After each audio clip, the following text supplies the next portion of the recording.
The truth is what you're looking for.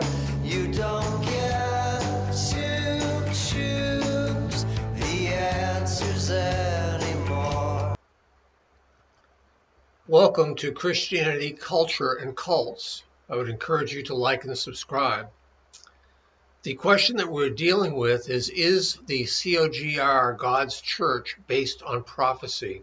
This is video 2, and it's going to be looking at the alternative methods of understanding Revelation. And the reason for doing that is that if you only have one viewpoint, it makes it very hard to evaluate it as to whether it's true or not. Now, I would admit that YouTube is not the best place to be looking at a comprehensive way of understanding the book of Revelation, but we'll do it anyway. This will be a relatively brief overview of Revelation. When you're in a particular group and you hear only one viewpoint, the teacher appears to be authoritative. They appear to be speaking with absolute certainty, and they can demand a certain amount of respect. However, if you're exposed to numerous alternatives, it becomes clear that they're presenting their own position and often without substantial evidence. So there's no valid reason then to accept their perspective over other perspectives. While this is a complex subject, there are some things that we should keep in mind. We want to explore multiple interpretive systems in order that we can have a better understanding of how people look at the book of Revelation.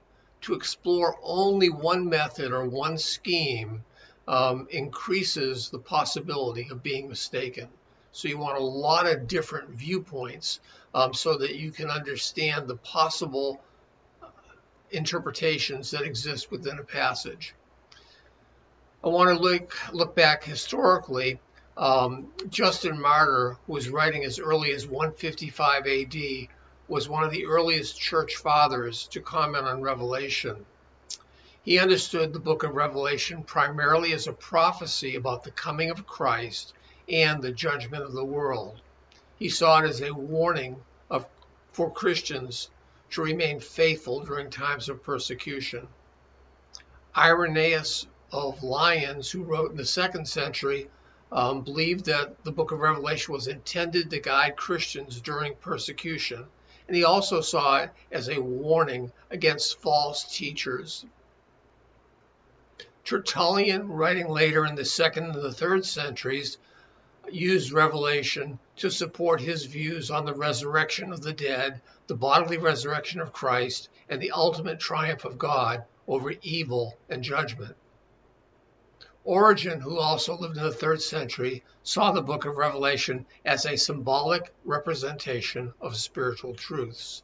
It was not literal, but a reflection of the struggle between good and evil. Augustine of Hippo believed that it was a symbolic representation of spiritual truths and believed that it was primarily concerned with spiritual battles within the human soul. During the time period between 33 AD and the year 500, the most common approaches were either the idealist or the allegorical approaches, and these understood the book of Revelation as a symbolic representation of the ongoing struggle between good and evil, rather than the prediction of specific historical events. There wasn't any one position that was dominant. But of the ones, as we said, that did exist, the most common were the idealist and the allegorical. The idealist interpretation sees the prophecies in Revelation as a symbolic representation of spiritual truths and principles. They believe the symbols in the book represent things such as a struggle between good and evil and the triumph of Christ over Satan, and ultimately the victory of God's kingdom. The Preterist, which is a second way of interpreting the book of Revelation, understands that Revelation's prophecies were fulfilled mainly in the 1st century AD, during the time of the Roman Empire. They believe that many of the symbols in the book represent events that occurred during that time, such as the fall of Jerusalem in AD 70. The historicist position, interestingly, developed in and about the year 1740. Before that, it's unknown, or essentially unknown. The historicist position believes that the symbols represent the events such as the rise and fall of empires, the spread of Christianity, and development of the Catholic Church. It is unknown, as I said before, 1740, and it is a largely Eurocentric worldview, ignoring Christianity as a global entity. And then the last of the choices are the Futurist interpretation, which believes that all of the prophecies in the book of Revelation are still to come, and they represent such things as global government, the appearance of the Antichrist, and the return of Christ. There are guidelines that are generally acknowledged as being good guidelines for understanding the book of Revelation. I want to skirt over those with you if that's at all possible. The first one is that Revelation must be understood as the original audience would have understood it, which requires understanding of the historical and the political setting. Secondly, Revelation uses Old Testament imagery and themes. Understanding the Old Testament and the cultural understanding of the Old Testament symbolism is essential. The third, allegorical interpretations are likely to be unhelpful.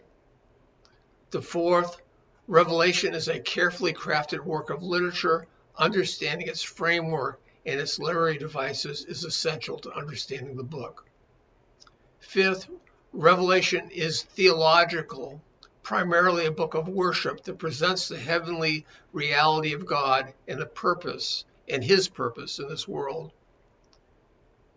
Sixth, Revelation is a message of hope and encouragement for the early Christian community. The book was written to provide comfort and assurance in the face of persecution and suffering, and this message of hope remains relevant for Christians today.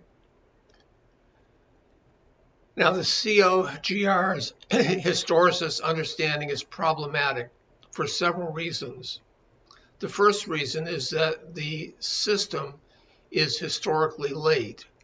Historicism first received prominence in the year 1740. If it were the correct way of understanding the book of Revelation, one would anticipate that somebody would have seen and developed a system before the year 1740, but it wasn't known until then. Second, the COGR has a professed revulsion of Eurocentric white theology. I've heard that a number of times in their preaching. Yet historicism itself was developed in Europe and reflected white European and African views of history and theology. It has very little to say about Christianity in the rest of the world. Third, while virtually all scholars insist that a correct understanding of Revelation should be understandable to those who first read it, the COGR utilizes an interpretive method that requires interpreting Revelation through the knowledge of 21st century American commentators who lack scholarly training and who share a rural American background. Their interpretation would be unintelligible to the original readers.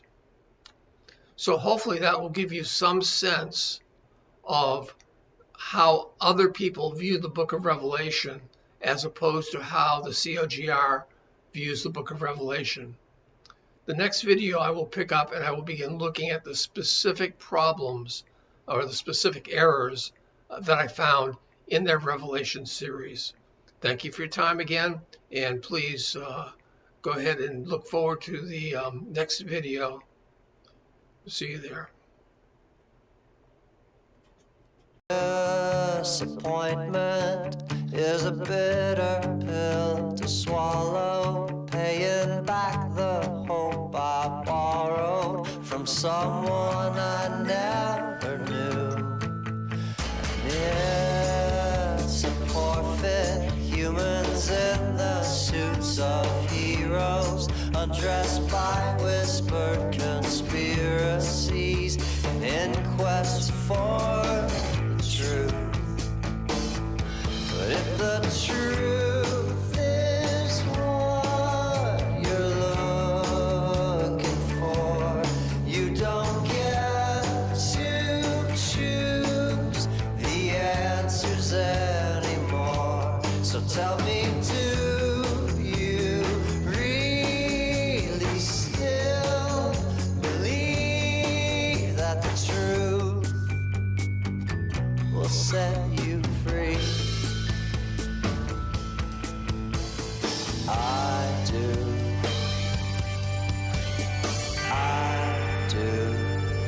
Someday, well, if the truth is what I'm looking for, I don't get to choose the answers anymore. So tell me, do I really still believe that the truth will set me